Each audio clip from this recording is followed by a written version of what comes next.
So I've got the iPhone 16e and the iPhone SE3. And I want to talk about both of these devices because I kind of see this iPhone SE3 user, for example, upgrading to the iPhone 16e as a prime example of someone who would be getting this device. What is going on, everybody? Welcome back. MTG here with another episode. If you're new to the channel, hi there.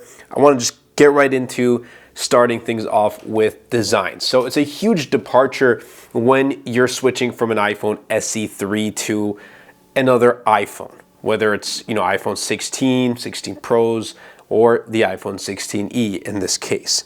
And yeah, you're getting a full body display, albeit it's older generation, so this is kind of an iPhone 14-esque design with some cues from the iPhone 16 series, like with the action button right here and USB-C obviously. And I've gotten some comments like, why are you even talking about USB-C? Well, here's the thing, the iPhone SE3 still has a lightning port, so it is, I think it should be mentioned, but everything else about it again comes from iPhone 14. You do get a single camera just like the iPhone SE3, but you get this matte finish, which I think looks super clean and minimal in my opinion. So overall, I think you're getting a huge upgrade. If you're used to Touch ID, forget about it. You're not going to get that with 16e. You're getting Face ID. So officially, Apple does not sell any more iPhones with Touch ID. And hopefully one day the iPhone will make a comeback with like an in-display fingerprint sensor. That's just me. We can always hope and dream that one day that will happen. So yes, a huge departure. I still do miss the mute switch button on older iPhones, but yeah, this iconic old design that has kind of been around with us essentially since the iPhone 6, since 2014, is now gone. Like, it's over. This is it.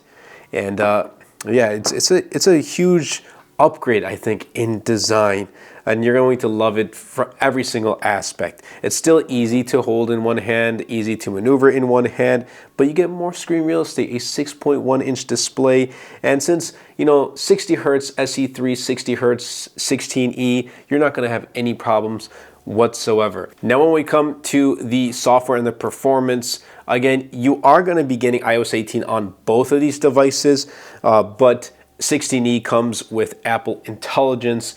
However, it doesn't have the revamped series, so you're not going to be getting, that revamped series, which I guess is going to be delayed for another year. But again, if you want to use things like, the Object Magic Eraser in the Photos app, which is the most used feature for me, then you have that here with the iPhone 16e. And because of that, I assume we have 8 gigs of RAM, starting 128 gigs of storage, which is great. At least the starting is not 64 anymore, so that's good. You're getting the A18 chipset versus the A15, a noticeable improvement. Although day to day, unless you put it side by side, it's not really going to make a huge difference in your life. But it's nice to know that you have the latest chipset, albeit it has one less core than the A18 found in the iPhone 16. That's really not going to make a difference, but I still wanted to share that with you guys. And yeah, you're going to get longer software updates, obviously, because this is now 3 years old. The iPhone SE3 came out in 2022, so I think we'll probably get maybe 2 to 3 more years of software updates with the SE3, but 16e, we'll probably get 5, 6, maybe even 7 years of software updates with this device. So yeah, it's a good improvement, and again, you're getting more screen real estate, so you're really going to enjoy the experience of that upgrade. Some people still who have an iPhone SE3 still may want to hold on to this, and that's completely okay. But again, if you are in the market looking for just an upgrade but nothing too serious, just pretty much everything the SE3 does but newer, it's going to be the iPhone 16e. Now the cameras also do get a pretty good improvement. So you're going from this really small 12 megapixel single camera to a 48 megapixel single camera. And the results they share that Apple-esque feel to it, but the photos and the results on the iPhone 16e are definitely going to be better. It's not the same 48 megapixel lens found in the iPhone 16, but it's still pretty good and still going to, take care of whatever you're going to use it for, whether it's taking photos and videos for memories, sharing with your friends and family. If you're going to share on social media, it's going to be very, very good. Now, there are some omissions that I haven't discussed yet that I will be getting to, starting with the battery segment. And they're not really omissions that the iPhone SE3 had that the 16e doesn't, but omissions that the iPhone 16e kind of cut from its older brothers, the iPhone 16, 16 Pro, and Pro Max. Battery life, substantial improvement, huge improvement. This is easily a 2-day phone for me as well, and I'm using my phone all the time.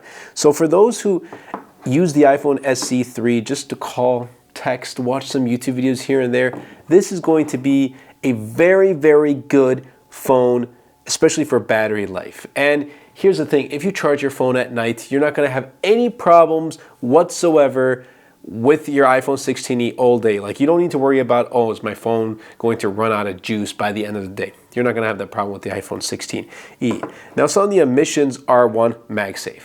You may argue just throw on a case on there, but again, there's a lot of people who don't use cases on their iPhone. And Apple introduced MagSafe in 2020 with the 12 series, and it's kind of been with the iPhone for 5 years now. So I have, for example, I have a MagSafe wallet, and like it just won't, connect on there. It just won't stick on there.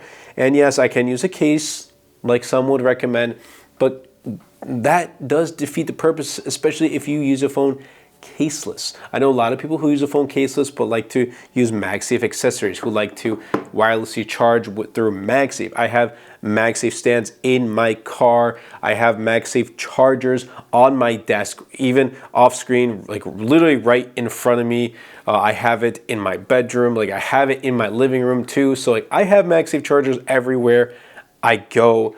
So for me, it's just a part of like my daily life, I guess. Like it's kind of embedded, so I can't really get rid of MagSafe. Another omission that, the iPhone 16e doesn't have, it may not be important for an iPhone SE3 user, for example, but that's the ultra wideband chip that's found in the iPhone 16e or 16. And essentially, this enhances spatial awareness and enables precise device tracking, aka it's going to be that chip that really helps with the precise tracking of an AirTag. If you are an AirTag user, this may not be the greatest choice. You may want to go with an iPhone 16 or just an iPhone that has that chipset. So I just wanted to throw that out there as well. Now, when it comes to pricing, the price here with the iPhone SE3 was $429, but the iPhone 16e is $599. That's $170 more expensive. That is a lot. And I think Apple has finally exited the $500 mid-range budget, whatever you want to call it, market. And they're now like in high mid-range market.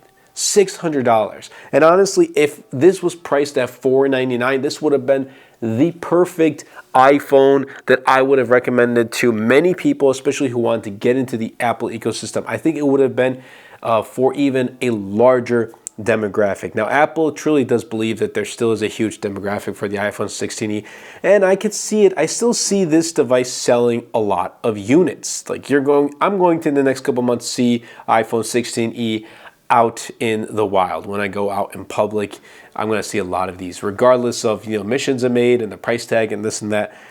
But if this was $499, and if this was called the iPhone SE4, that would have been the perfect upgrade. It would have been the perfect upgrade. Maybe throw in some other colors in there too, like an iPhone 16 color lineup. It would have been awesome, easy upgrade. I still think it's an easy upgrade from SE3 or even SE2 or even the OG SE to the iPhone 16e. But again, that ultimately comes down to you and your choice. But I hope you guys did enjoy this video. If you did, definitely be sure to superman that like button, comment down below, and best of all, share this video because it really does help out the channel out a lot and will help push my content out to more people. And also definitely be sure to check out my latest wallpaper pack. It is called Color Blast. I'll be leaving a link in the description down below if you do want to check it out. It really does go a long way in supporting the channel. But that's been it for me. And I'll catch you guys in the next video. Hopefully, we'll get to our goal of 60,000 subscribers by the end of 2025. Take care.